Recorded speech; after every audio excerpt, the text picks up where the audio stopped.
What do you think? What would happen to the people here? So we would have a super big scale here. If we increase the light in the scene, all the people of these cities walk towards the light. We take the light away and it gets basically darker.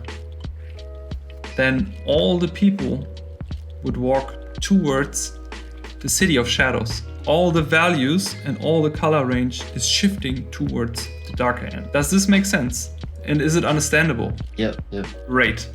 So when you paint these, what I want you is to understand what is the material. Is it reflective or non-reflective? How strong is the light? Is it affecting the base value of the material? What would never happen, and this is one important point, that you would see people of City of Lights over jumping the people of mid-tones and then basically ending up in the shadow area.